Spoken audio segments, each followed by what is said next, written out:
Pela manhã falei sobre um assunto, qualificação.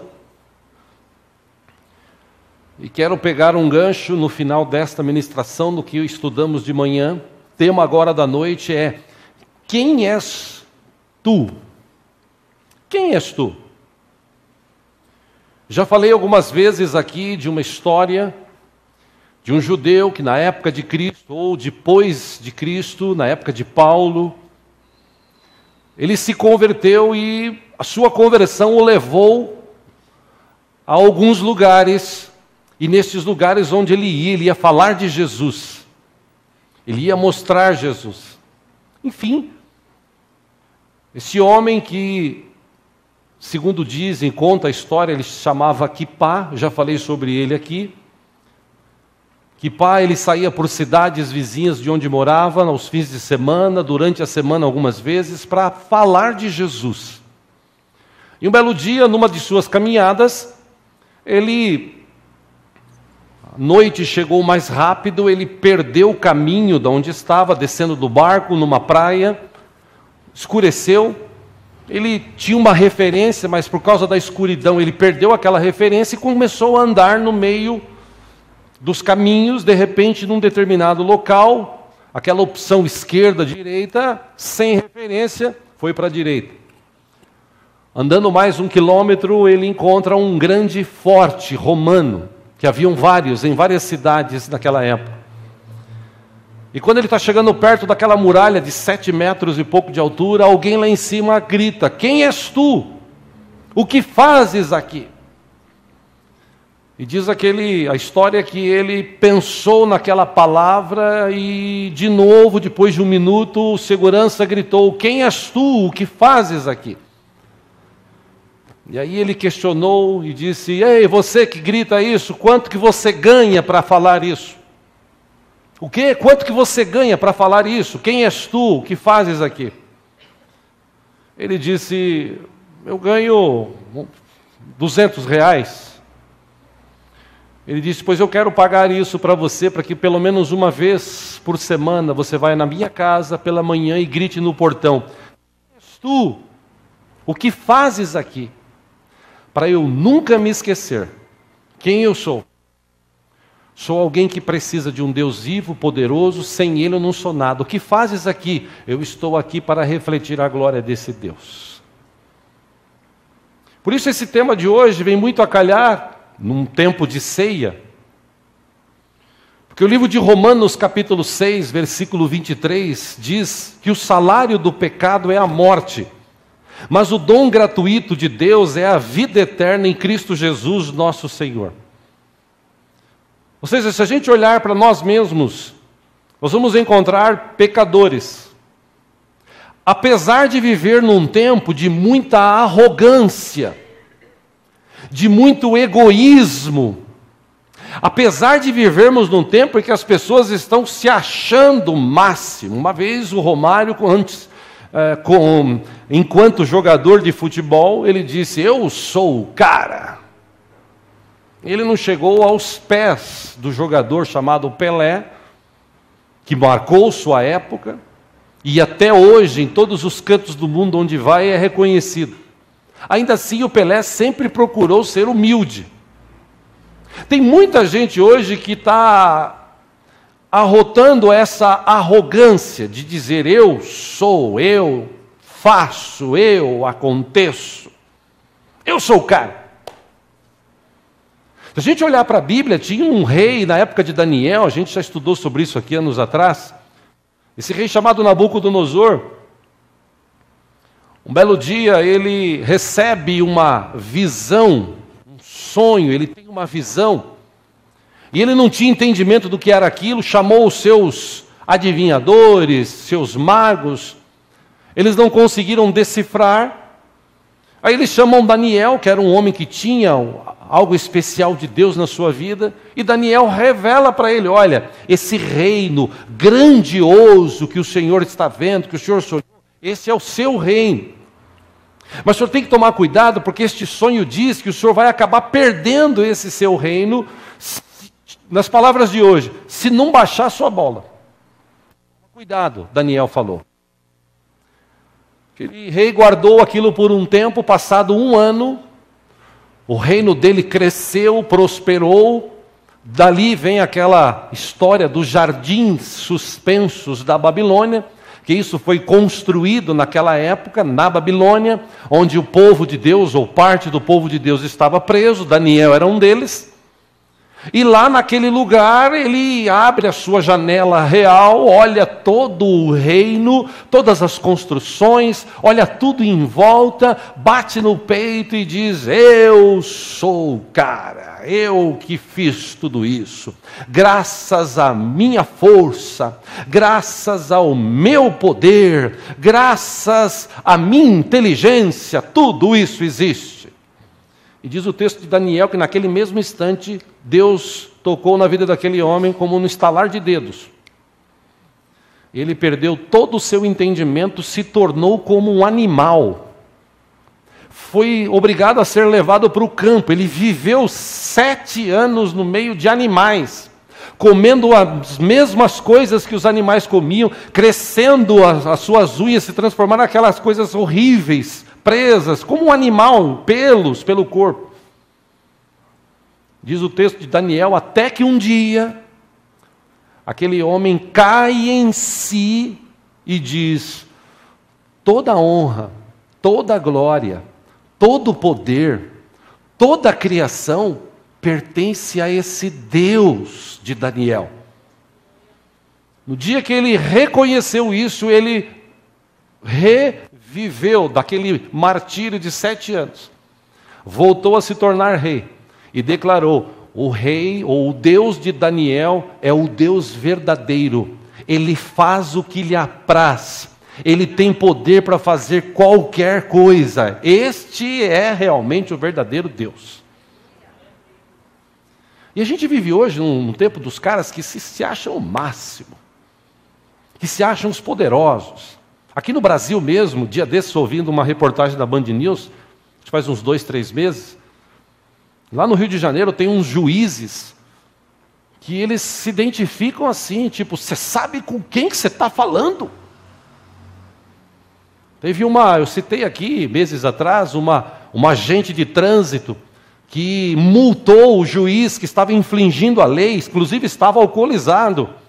Infringiu a lei, ela o multou, e ele falou: você sabe com quem você está falando? Tirou a carteira: eu sou juiz.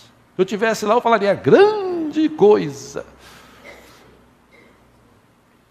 E ele entrou na justiça contra ela, querendo ganhar dinheiro por danos morais, e um juiz, que também parecia um Deus, julgou a causa a favor do seu amigo. Ou seja, a gente vive num tempo que as pessoas que têm dinheiro, que têm posse, só porque o cara tem dinheiro, porque ele tem carro bonito, porque ele tem um bom trabalho, ele se acha o máximo. E na verdade, meus irmãos, máximo, quando a gente fala de máximo, a gente lembra de Deus. E como eu falei aqui de manhã, Deus é bom e tem todo o poder que está nos céus e na terra, no universo e no multiverso. Aliás, até falando em multiverso, quando eu estava preparando essa mensagem, eu lembrei de um texto que eu li num livro, aquele professor muito inteligente, professor Mário Sérgio Cortella. Ele geralmente está em programas de televisão, o cara é inteligentíssimo, muito inteligente. E uma vez ele escreveu um texto justamente para estas pessoas que, quando você fala com ela ou faz alguma coisa para ela, ela diz assim: você sabe com quem que você está falando? Ele escreveu um texto que eu quero ler para vocês. Tem gente que se acha.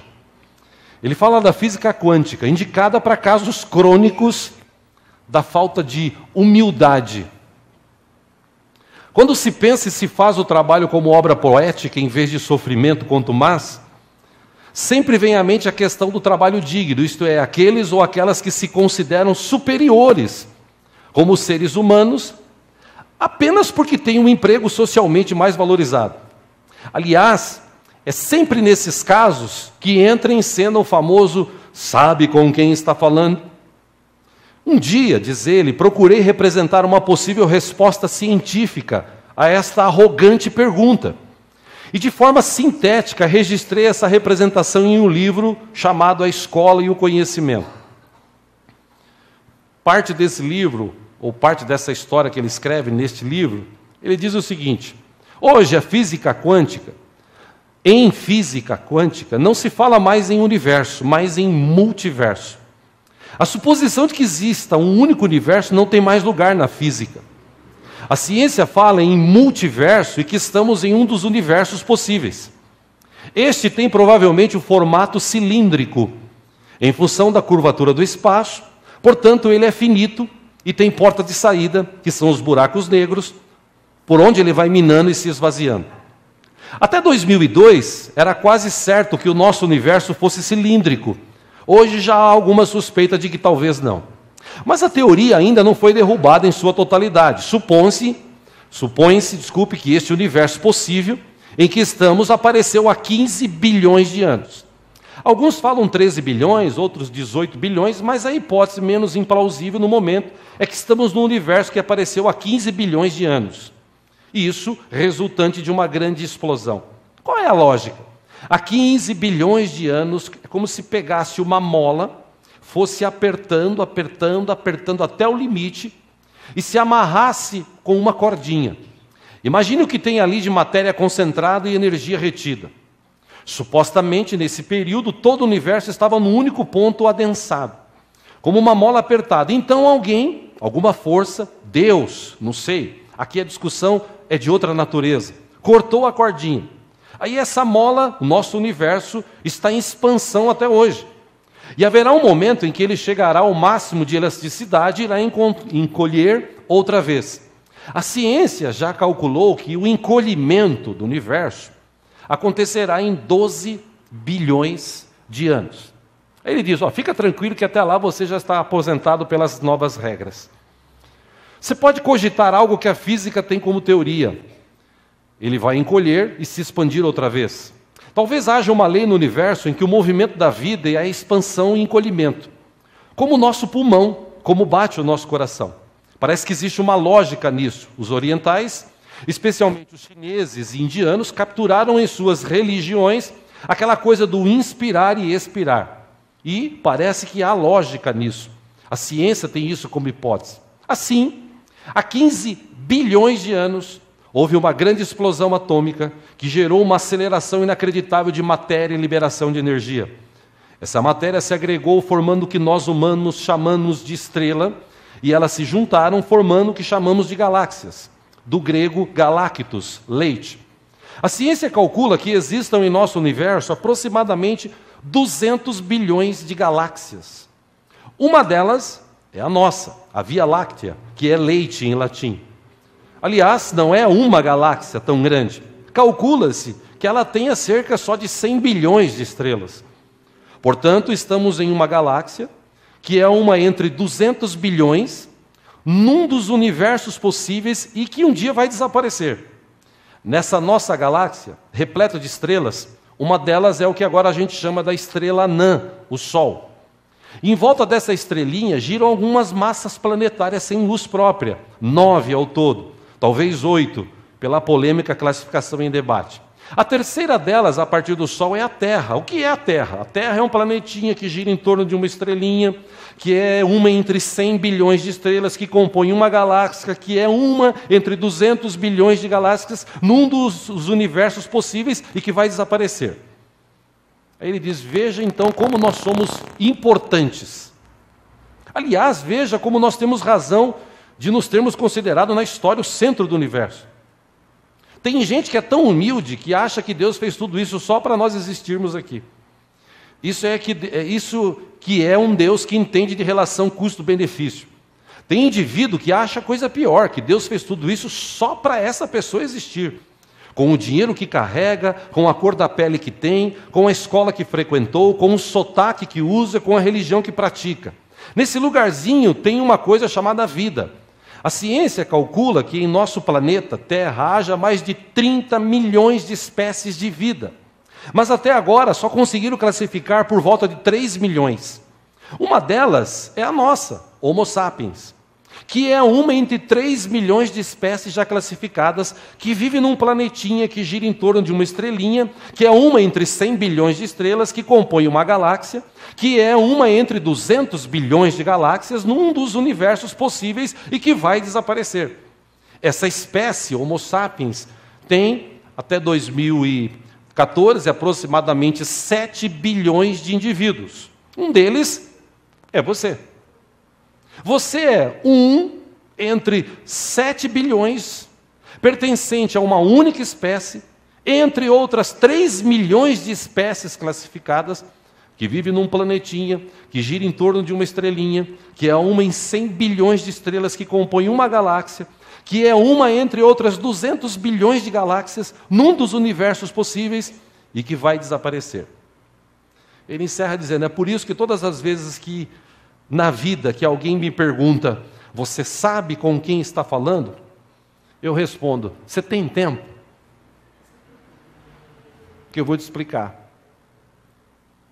Ou seja, nós, quem somos nós? Nada. Nada. Ante a criação de Deus, nada. Ante as estrelas, universo, multiversos, nada.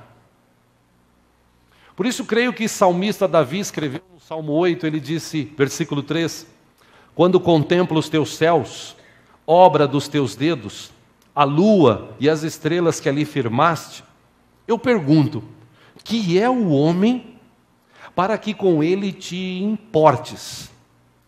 Que é o filho do homem para que com ele te preocupes? Ou seja, olhando para a glória de Deus, para a criação de Deus, eu não sei quanto a você, mas eu me sinto um...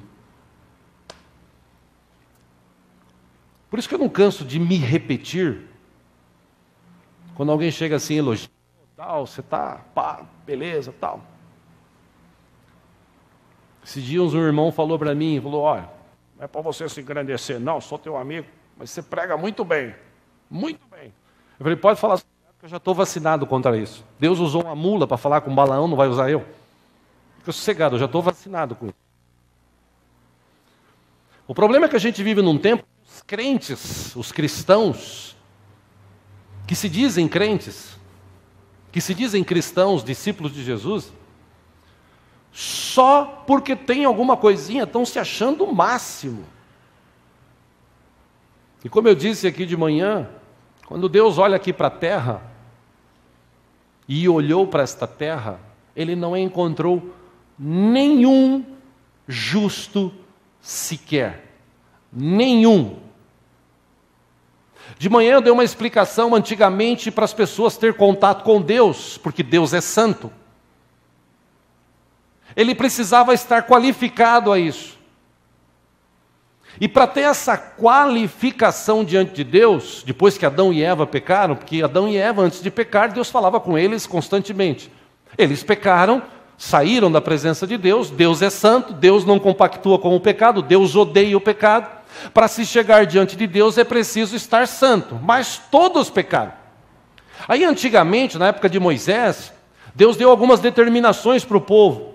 Deus disse para eles, olha, vocês peguem um animal lá do seu rebanho, pega um animal bom, saudável, sem defeito, leva para o sacerdote, sacrifica, ou dá para o sacerdote sacrificar. Havia um local, não tenho tempo para falar sobre isso hoje, mas havia um local preparado, nós já estudamos sobre isso este ano, um negócio que chamava-se na Bíblia tabernáculo. Havia um lugar santo, havia um lugar santo dos santos, aonde só o sacerdote entrava. Para entrar lá ele tinha que se purificar, ele tinha que vestir vestes especiais, ele tinha que ter toda uma preparação para se qualificar para entrar lá. E quando ele entrava, ele primeiro fazia o sacrifício pelos seus pecados, para depois fazer sacrifício pelo pecado do povo.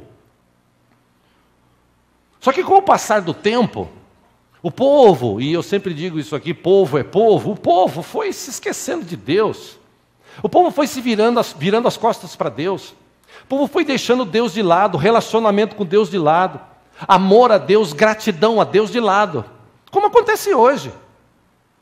A gente está aqui no momento da ceia, daqui a pouco vamos participar. E tem gente que não está nem aí com isso daqui.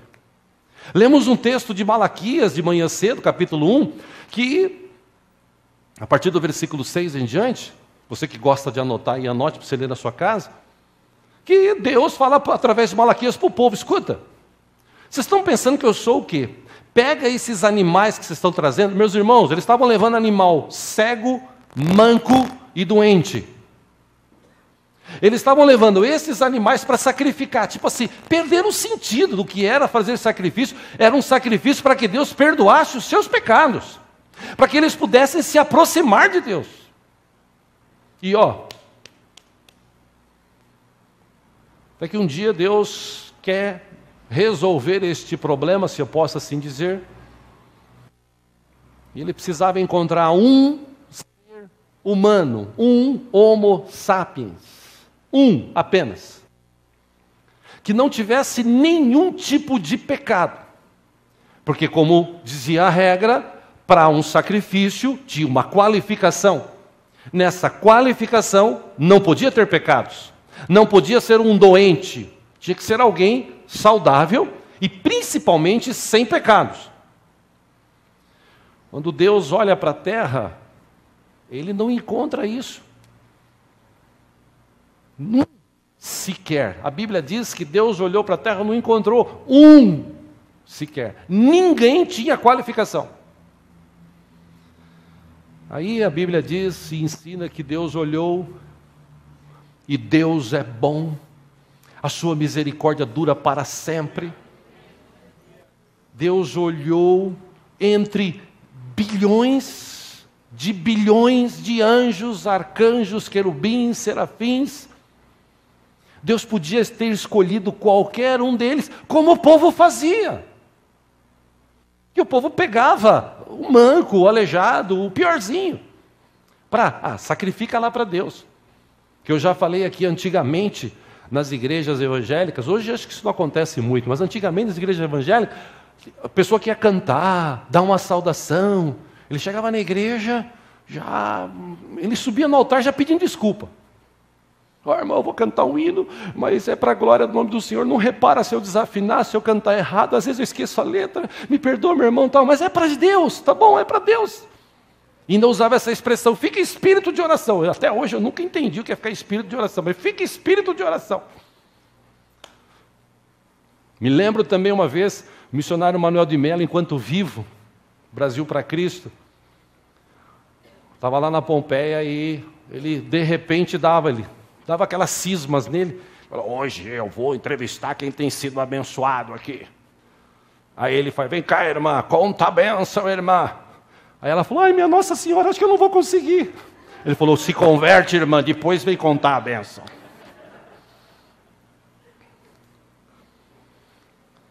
Ninguém na terra com qualificação para se apresentar diante de Deus e buscar relacionamento com Ele. Por isso que Paulo, escrevendo aos Filipenses, anote aí, acompanhe aqui no telão, Filipenses capítulo 2, versículo 5 diz: seja a atitude de vocês a mesma de Cristo Jesus, que embora sendo Deus, não considerou que o ser igual a Deus era algo a que devia pegar-se. Ao contrário, 7, esvaziou-se a si mesmo, vindo a ser servo, tornando-se semelhante aos homens. E sendo encontrado em forma humana, humilhou-se a si mesmo e foi obediente até a morte e morte de cruz. Por isso, Deus o exaltou à mais alta posição, lhe deu o nome que está acima de todo nome, para que ao nome de Jesus se dobre todo o joelho nos céus, na terra, debaixo da terra, e toda a língua confesse que Jesus Cristo é o Senhor, para a glória de Deus Pai. O que aconteceu? Deus olha entre bilhões de anjos, tal. Ele: filho, preciso de você. Pois não, pai. Preciso de alguém que possa se sacrificar lá, e lá não tem ninguém qualificado para isso. Diz o texto que Jesus se destitui da sua glória, se humilha, passa a habitar nesse corpo de carne e osso. A Bíblia diz que durante os seus 33 anos e meio de idade que viveu aqui, do seu ministério, não pecou, Porque se Jesus tivesse cometido um pecado que seja, um só, já não valeria nada o seu sacrifício. E olha que Jesus foi tentado. Olha que Jesus, pelo diabo lá no deserto, foi tentado em 3 áreas fundamentais da vida humana. Jesus foi tentado nessa área de ser o tal. Jesus foi tentado nessa área de ter as coisas e foi tentado até de desafiar Deus. Falou o seguinte: olha, eu sou teu filho, eu vou pular daqui, manda os anjos segurar. E pelo menos nessas 3 áreas que estão citadas no texto de Lucas 4, onde Jesus foi tentado no deserto, a Bíblia diz que ele não pecou. Ele se manteve fiel até o fim. Por isso que a Bíblia, Paulo escrevendo aos Romanos, capítulo 3, acompanhe aqui, versículo 10, ele diz: como está escrito, não há nenhum justo, nenhum sequer. Não há ninguém que entenda, ninguém que busque a Deus. Todos se desviaram, tornaram-se juntamente inúteis. Não há ninguém que faça o bem, não há nenhum sequer. Suas gargantas são um túmulo aberto, com suas línguas enganam. Veneno de serpentes está nos seus lábios. Suas bocas estão cheias de maldição e amargura. Seus pés são ágeis para derramar sangue. Ruína e desgraça marcam os seus caminhos. E não conhecem o caminho da paz. Aos seus olhos é inútil temer a Deus. Paulo escreveu isso para a igreja de Roma no século 70. 500, 600 anos antes, Malaquias fala para o povo o que Deus tinha falado. Vocês estão trazendo esses animais para mim, vocês estão pensando no quê? Era melhor fechar a porta do templo para que ninguém entrasse, porque o sacrifício de vocês é sacrifício de tolo. Vocês estão pensando que vocês são quem? Ou seja, as pessoas até hoje, século 21, 2015, tem gente ainda que está dentro da igreja e se acha o máximo. Acha que pode, que faz, que acontece. E na verdade a gente não faz, não acontece nada, se não olharmos para Deus e esperarmos dEle com confiança a misericórdia para cada dia vivermos nesta terra. Porque se não fosse a misericórdia de Deus, aonde nós estaríamos? Como Davi disse: ainda que eu andasse no vale da sombra da morte. Meus irmãos, esses dias conversava com meu irmão, pastor Marcos, de uma mensagem que ele pregou lá em Itapetininga, a gente estava conversando sobre isso. Meu irmão, a gente vive hoje no vale da sombra da morte. A cada momento morre gente aqui, morre gente ali, morre gente lá, morre gente acolá, morre. E você fala assim: não, eu sou o cara, eu não morro, porque se vier falar comigo, eu pego e bato e tal. Todos tontos que tentaram reagir, a maioria morreu. Por quê? Porque nós somos humanos. Se nós não dependermos de Deus, o que seria de nós? Trazendo isso para o lado espiritual, se Jesus Cristo não tivesse morrido na cruz por mim e por você, o que seria da gente? O que nós seríamos? Provavelmente nem estaríamos aqui hoje. Nós não temos méritos, nós não temos qualificação para bater no peito e dizer assim: oh, eu sou. Eu falei aqui de manhã sobre isso, inclusive.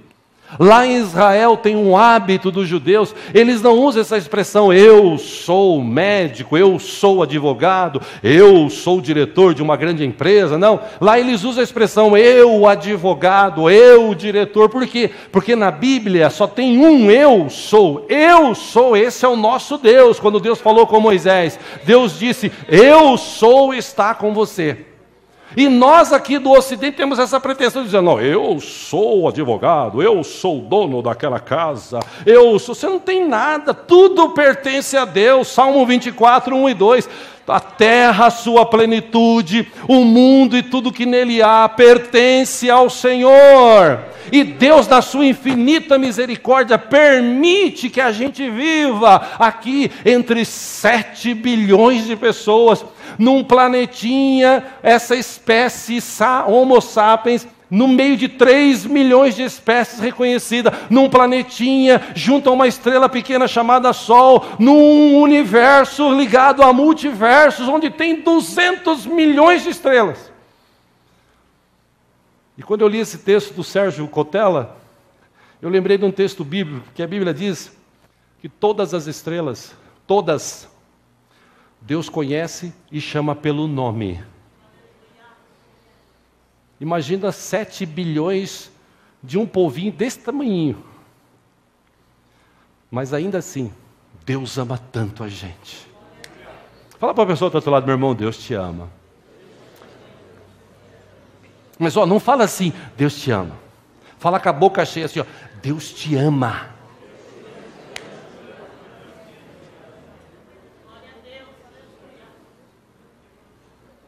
E por que Deus nos ama?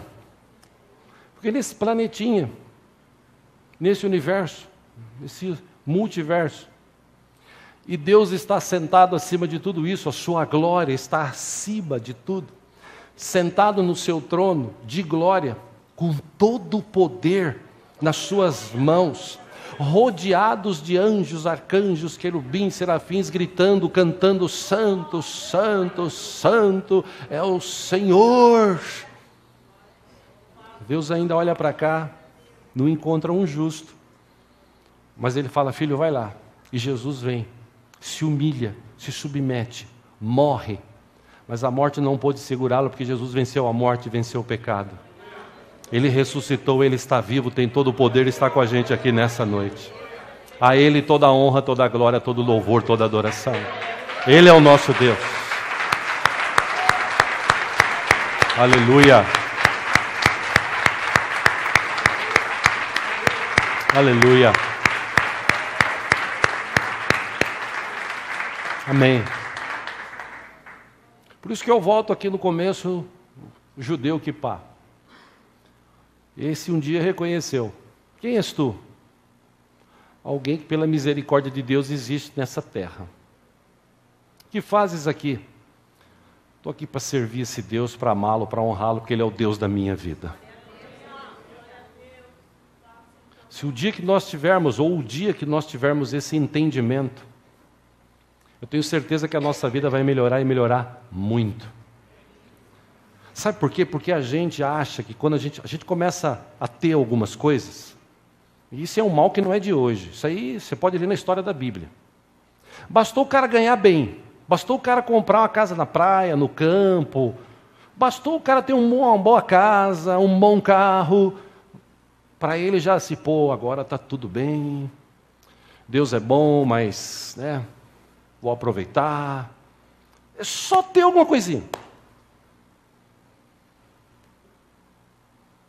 E todos estes que na Bíblia tomaram essa atitude, infelizmente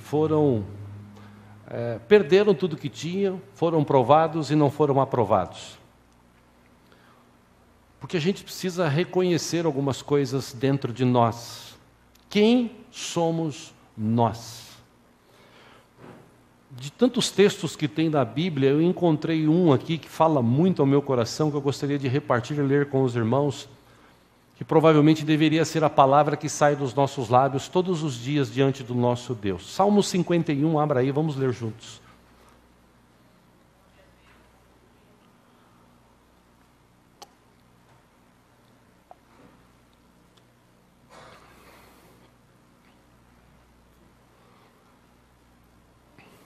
Salmo 51.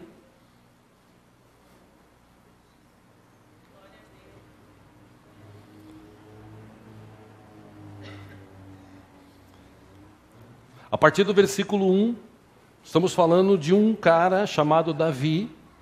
Se tem alguém do teu lado sem Bíblia, por favor, reparta a leitura com ele.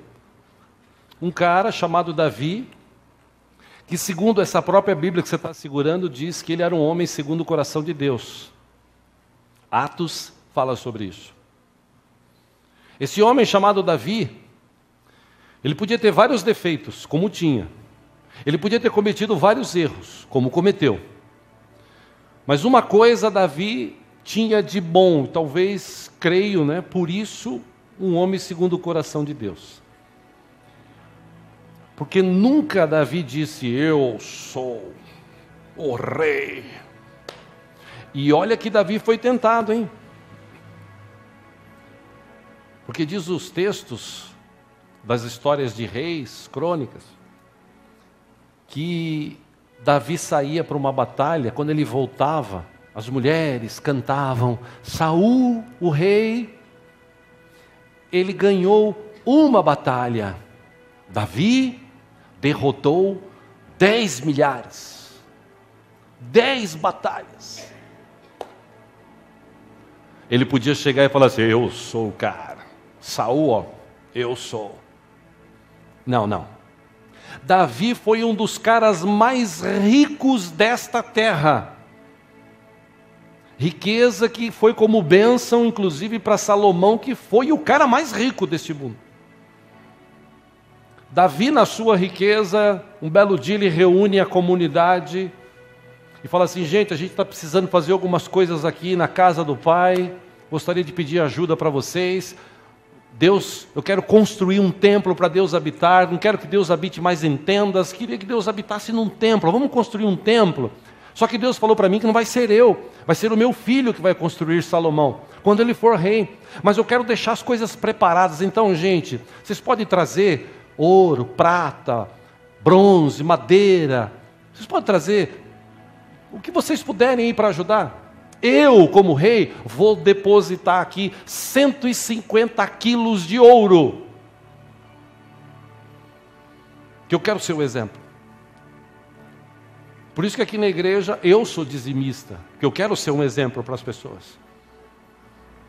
Eu sou o líder, e se eu praticar aquilo que eu defendo, prego, eu tenho certeza que a bênção vai chegar na sua vida. Não porque eu seja o tal, não. Deus escolheu, existe um princípio bíblico. Davi, com toda a sua riqueza, entenda, toda a sua riqueza, ele olha para Deus e fala assim: Senhor, obrigado pelo povo que trouxe, mas quem somos nós para devolver ou dar alguma coisa para o Senhor? Tudo é teu, Senhor, tudo pertence a ti, Deus. Obrigado por nos permitir desfrutar disso que é tudo teu. Quem somos nós? Um belo dia ele comete um erro gravíssimo, peca. Natã, o profeta, vai falar com ele. E quando Natã fala para ele, ele cai em si, ele se entristece, pede perdão a Deus e escreve este salmo aí, que em cima deve estar escrito do lado do 51. Davi escreveu quando ele cometeu o pecado em Bet-Sebá. Salmo 51, alguns chamam de Sabá, mas na Bíblia é Sebá. Salmo 51, versículo 1, Davi escreveu: tem misericórdia de mim, ó Deus, por teu grande amor. Por tua grande compaixão, apaga as minhas transgressões. Versículo 2, lava-me de toda a minha culpa e purifica-me do meu pecado. Pois eu mesmo, 3, reconheço as minhas transgressões, e o meu pecado sempre me persegue. Versículo 4, contra ti, só contra ti, pequei e fiz o que tu reprovas, de modo que justa é a tua sentença, e tem razão, inclusive, de me condenar. Versículo 5, ele reconhece a sua fraqueza, a sua humanidade, ele diz: sei que sou pecador desde que nasci. Sim, desde que me concebeu minha mãe. Sei que desejas a verdade no íntimo, e no coração me ensinas a sabedoria. 7, purifica-me com ísopo, e ficarei puro. Lava-me, e mais branco do que a neve serei. Versículo 8, faze-me ouvir de novo júbilo e alegria, e os ossos que esmagaste exultarão. Versículo 9, esconde o rosto dos meus pecados, e apaga todas as minhas iniquidades.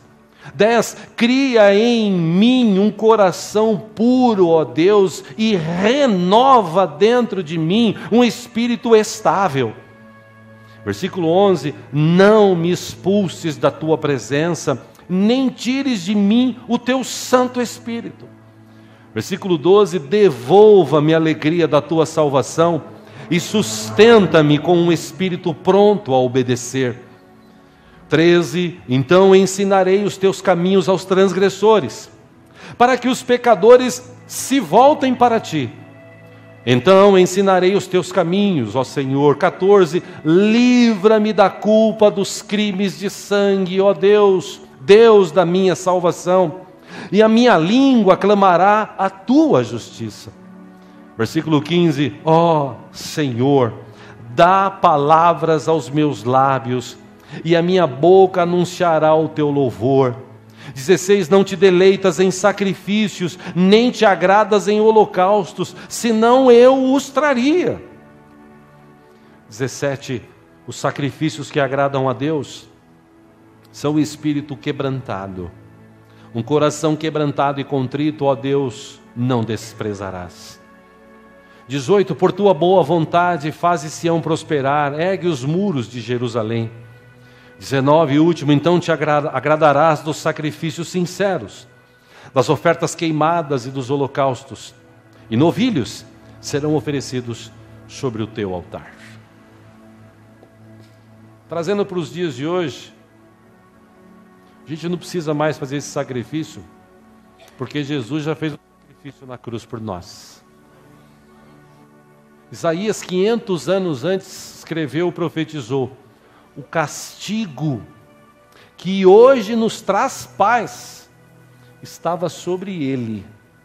Por quê? Porque pelas suas pisaduras, pelo seu caminhar, pela sua vida, nós fomos sarados. Ou seja, meu irmão, minha irmã, quando a gente olha para nós mesmos, a gente tinha que ter essa pergunta no coração sempre: quem sou eu? Ninguém. Sou um cara que preciso da misericórdia de Deus todos os dias. Sou um cara que preciso ir na igreja pedir a misericórdia de Deus, ter comunhão com os meus irmãos. Sou um cara que preciso olhar mais, como foi dito no grupo de homens ontem. A gente estava ali reunidos, e foi dito por um dos irmãos: olha, a gente precisa visitar mais asilos, hospitais, velórios. E quando você chega nesse lugar, você fala assim: poxa, eu estou bem pra caramba. Que tem gente que está perdendo ente querido, tem gente que não tem saúde, tem gente que não tem paz, e a gente está vivendo a vida com saúde, com paz, com alegria, porque Deus tem cuidado de nós. Então, irmãos, acho que chegou o momento da gente despertar.